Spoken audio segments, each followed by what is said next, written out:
global happenings today. We communicate, we analyze global news.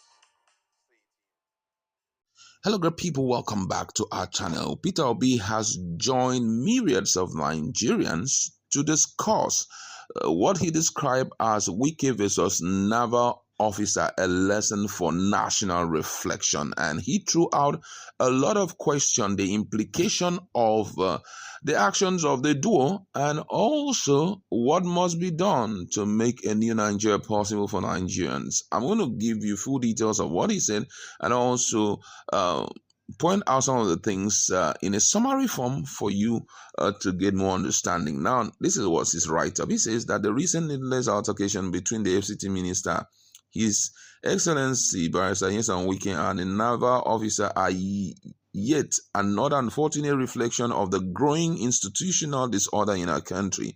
What should ordinarily be a routine civic encounters has once again become a national embarrassment. A typical example coming out of a disgraced country in court. Beyond the personalities involved, this incident raises fundamental questions that demand honest national reflection. Should the military be used for purely civil operation? If proper protocols were in place, should a minister's intervention in such a matter be in such an indecorous manner? Should there be clear boundaries between administrative authority and the duties of security agencies? What does this say about our respect for institution and the separation of power? Why are our men and women in uniform so often drawn into civilian dispute? Why has the culture of due process and civility given way to public spectacle and confrontation? If our institution worked as they should, would temper flare in situations that should be handled by clear procedure and hierarchy. Above all, what example do incidents like this set for our younger generation about leadership, discipline, and the rule of law? These are not just questions about one incident. They go to the very heart of how our nation is governed when public officials act beyond institutional norms and when security agencies are used in ways that blur their professional boundaries. We weaken both governance and public trust. We must learn from this episode. It is time to rebuild a nation where institutions are stronger than individual, where public office is exercised with humility and restraint, where the dignity of our uniformed officers and the right of every citizen are upheld. A country that aspires to greatness and feel insulted when referred to as disgraced nation must replace the culture of impunity with the discipline of law, order, and respect for due process. Repeatedly, I have maintained that to occupy an office and be referred to as His Excellency, distinguished, or honorable, how we get to such an office and our character and behavior while holding it or out of it should reflect such exemplary title in all ramifications. A new Nigeria is possible. These have attracted a lot of reaction, and I would say it was well spelled out there by PeterObi for the benefit of some persons who really did not capture what he said. PeterObi actually was looking at it from different perspectives. The first thing he did was to raise some core questions.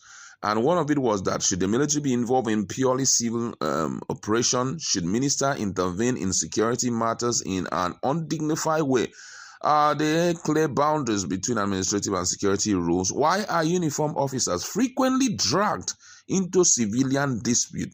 Has due process been replaced by public confrontation? And he says that this particular occasion or episode of another shame has weakened respect for institution and separation of power. And it has also eroded public trust in governance.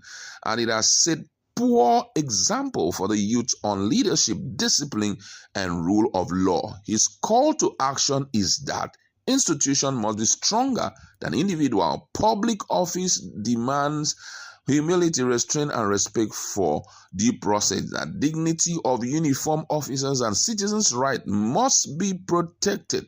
He also talked about the issue of leadership standards, that for you to bear that name, His Excellency, or to that title, His Excellency or Honorable, that it must be earned through character and conduct and not just position.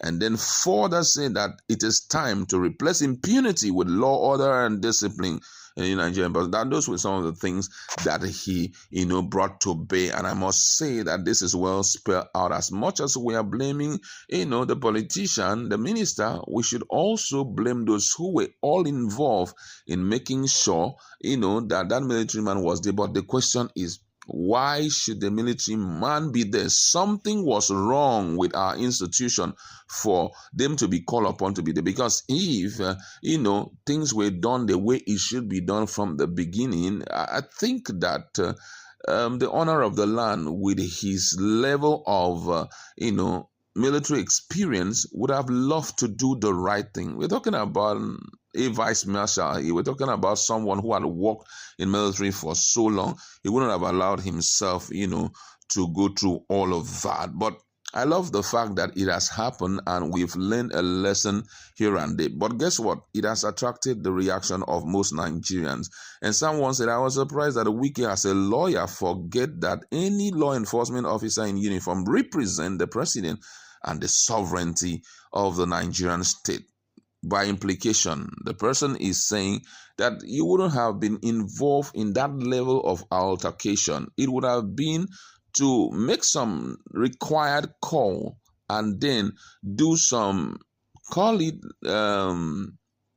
outright education on what must be upheld before you own a land, and all of that bohaha would not be there. But guess what? We have seen ourselves more individual as institution. That's why we saw all of that play out.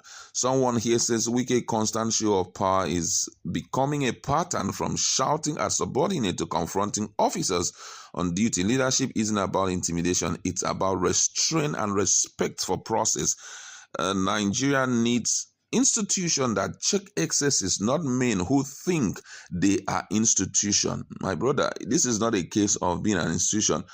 We should be talking about men who think that they are above institution. Their magnanimity, their strength, their personality is even above institution. That's exactly what it had been playing out for too long, and it must be corrected. Unfortunately, the president is mum about this whole issue, but I think that he should try to make some clarification and also bring our leaders, especially those who are in his cabinet, to terms with where their boundaries are.